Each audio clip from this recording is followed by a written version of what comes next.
Assalamualaikum warahmatullahi wabarakatuh. Selamat pagi, siang, sore, malam buat kalian yang lagi nonton video ini. Oke, perkenalkan nama saya Mursita dari kelas PS21F. Di video ini saya akan mempresentasikan sedikit materi mengenai perkembangan kognitif menurut Jean Piaget dan mempresentasikan hasil eksperimen pada anak usia 3 dan 5 tahun dalam peragaan Sally dan anak.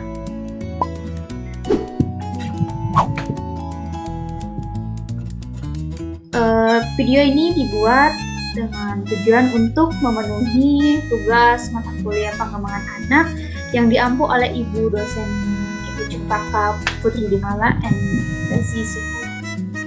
Oke, langsung aja. Apa sih yang dimaksud dengan perkembangan kognitif? Perkembangan kognitif adalah kemampuan yang dimiliki oleh seseorang untuk memahami apa yang dilihat, disentuh, dan dirasakan. Menurut Piaget, anak-anak memiliki cara berpikir yang berbeda dengan orang dewasa. Nah, tahapan perkembangan kognitif si kecil dalam teori Piaget itu terbagi menjadi 4 bagian. Yang pertama itu ada tahap sensori motor, yang kedua ada tahap praoperasional, yang ketiga ada tahap operasional konflik, dan yang keempat itu ada tahap operasional formal. Kemudian pada tahap sensori motor terjadi sejak masa kelahiran sampai dengan usia 2 tahun. Dalam tahapan ini, bayi menyusun pemahaman dunia dengan mengkoordinasikan pengalaman indera sensori dan panca indera dan gerakan motor. Itulah kenapa kemudian gerakan ini disebut dengan gerakan sensori motor. Kemudian pada tahap ini terdapat sifat egosentrisme. Sifat ini adalah ketika ia ingin sesuatu harus tercapai atau terpenuhi. Jika tidak, dia akan menangis. Nah, pada usia 18 bulan, mulai mengenal fungsi barang yang ada di sekitarnya dan mulai mengingat anggota keluarganya. Kemudian ada tahap praoperasional. Nah, pada tahap ini terjadi pada usia 2-7 tahun.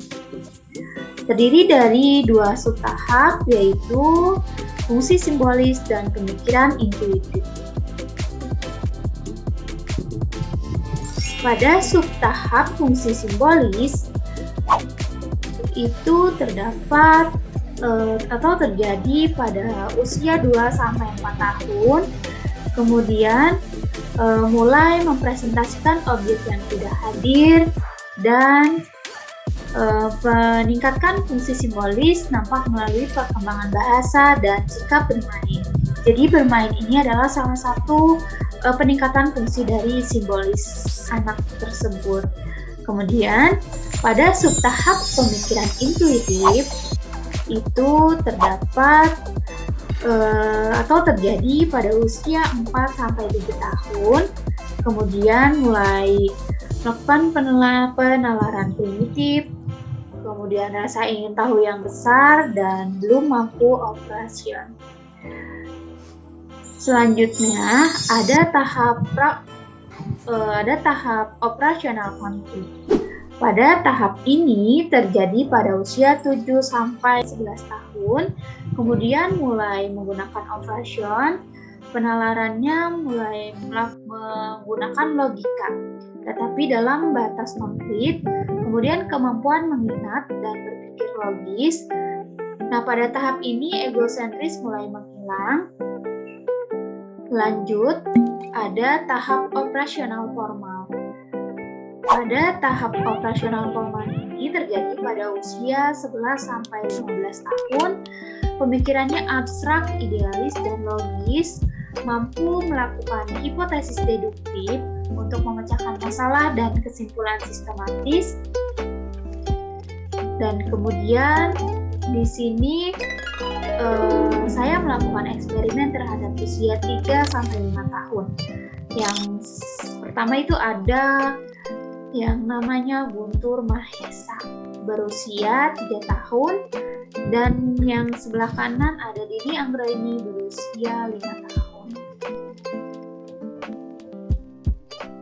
Yang pertama, pada usia 3 tahun, perkembangan kognitif pada anak usia 3 tahun berdasarkan hasil eksperimen mulai menyadari bahwa kata-kata dan objek atau simbol untuk sesuatu yang lain atau menggunakan kata ganti untuk menyebutkan sesuatu atau orang.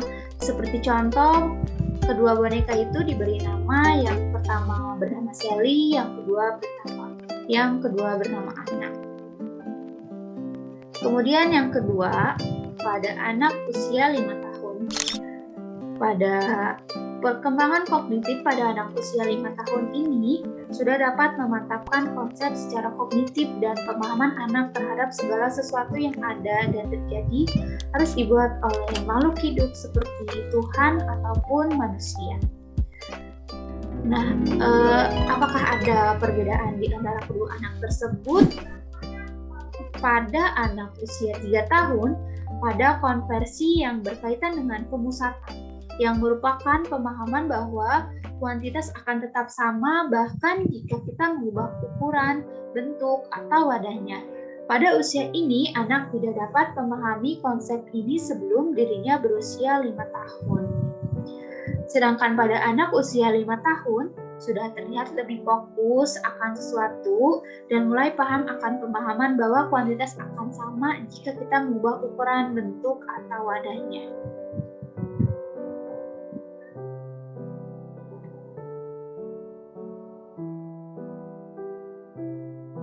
Nah, kesimpulan dari presentasi ini atau video ini adalah berdasarkan hasil eksperimen dari kedua anak tersebut yang berusia 3 dan 5 tahun, mereka dapat menggunakan pemikiran logis dan mampu membayangkan sesuatu. Jadi, dalam peragaan anak, mereka sudah bisa membayangkan bahwa kedua boneka itu bernama Anna dan Sally. Baik, terima kasih. Sekian video dari saya atau presentasi saya. Kurang lebihnya mohon maaf dan semoga bermanfaat bagi kalian semua. Dan jangan lupa like, comment, and subscribe. Oke? Terima kasih telah menonton video ini dan wassalamualaikum warahmatullahi wabarakatuh.